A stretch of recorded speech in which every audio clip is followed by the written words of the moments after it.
What is up, you guys? It's your boy Legendary Z, and I am back for another video today, and it's the one I talked about in my last video. If you haven't seen that yet, Goku the Destroyer is the last video on my channel, but I did talk about in that video that I was going to do a video on the real names of the androids. It was something that I had just, found out recently.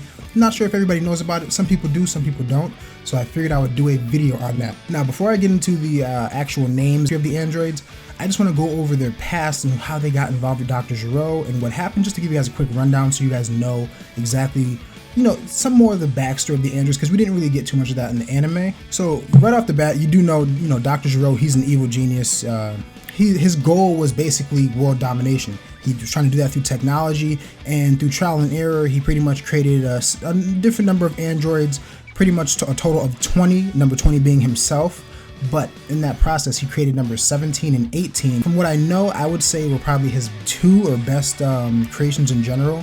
He considers Android 19 to be his first success, and I'll link it down in the description where I found this information out for you guys. But he considers Android 19 to be his actual real first success because it was an obedient android. But Android 19, we all know what happened there. He got his ass stomped by Vegeta in no time. So much for a perfect creation, correct? So, what happened with the androids? I'm going to read a little bit of something from Kanzenshu. It's a site that pretty much translates a lot of Dragon Ball news and information for stuff that doesn't come out as far as episodes and all that kind of stuff.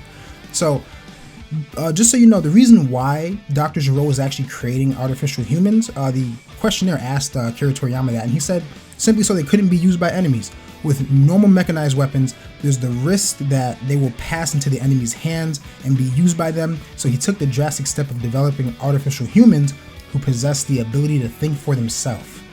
Now, while that sounds great and all, you see it did say he took a drastic step. That'll tell you right off the bat, you already have an issue going.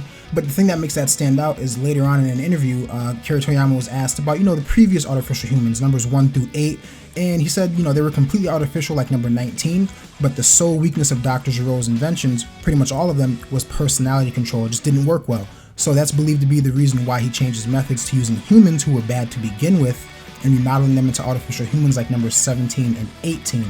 Now, as to why he made androids number 17 and 18, or the humans of them, into androids, when asked, Akira Toriyama said simply, they were captured by Dr. Gero. They ran across Dr. Gero by chance and were made into experimental guinea pigs, and since they were remodeled against their will, that's why they are so rebellious towards Dr. Gero. So you notice from the anime, you see Dr. Gero get killed by the androids. They don't listen to him. He had them kept away for a reason. He only went to go get them was because Android 19 was just a complete failure, even though he considered it a success. Yeah, it was obedient, but it wasn't a strong machine. And that was the issue with the artificial humans, with the androids who were part human, part machine. They were just enhanced. They had more power, more capability, but they just could not be controlled. And the fact that Dr. Gero kidnapped them pretty much, I mean, you're already asking, especially if you're leaving their memories intact, you're already asking for them to turn on you, or, to at least not respect you to a certain degree. Like, you see from the anime, 17 and 18 didn't give a damn about Gero. As soon as they were debuted, they killed him. That was their first big move. Now, for what you all have been waiting to hear, the names behind Android 17 and 18, and I will say this from some of the comments from the video, okay, some people do know this, some people don't. I know I didn't know this all that long, but finding it out, it's a pretty big, it's kind of a big revelation, because it's a mystery of the anime, or at least of Dragon Ball, that no one's ever really, at least for me, I haven't been able to figure it out, and I know there are some people out there who don't know the names of the androids. So without further ado, ladies and gentlemen, android number 17's name is Lapis. L-A-P-I-S. His name is Lapis. And number 18's name was Lazuli. L-A-Z-U-L-I. That's directly from Akira Toriyama. He was asked what their human names were, and that's exactly what he said. But one interesting note about that, when you put their names together, it's actually the name of a semi-precious stone with an intense color. So I don't know how that really connects to the androids themselves, but it's just a little interesting side note, something to know about their names. So there you guys have it, those are their names. And also, when you go further into this interview, the next question that was asked, it was, where did artificial human number 17 go after the Cell arc, and what did he do? You already saw some of this, from the recent reveals and the scans and stuff for the Universal Tournament. He works in the wildlife preserve area of a gigantic Royal National Park as an outstanding guard who doesn't hold back against poachers. It's an ideal job for number 17, who loves to be on his own and isn't big on cooperating with others, which when reading that, you might wonder, like, how did he get along so well with 18? That's his sister, they're twins. I mean, that's why.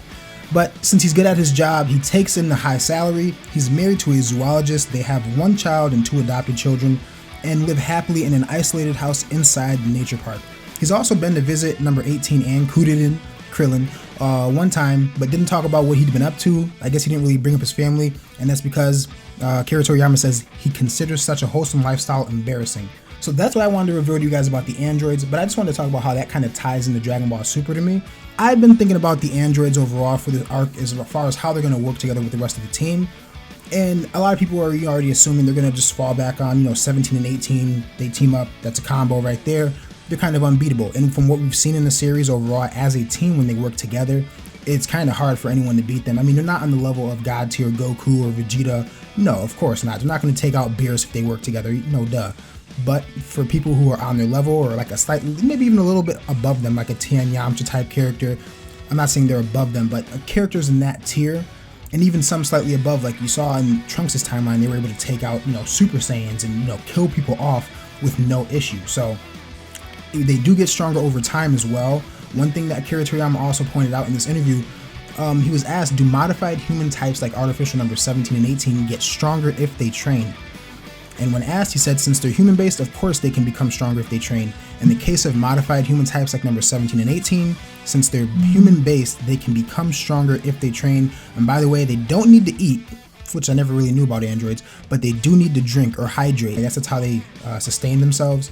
And also, their cells deteriorate slowly, so they age a lot more slow than a regular human as well.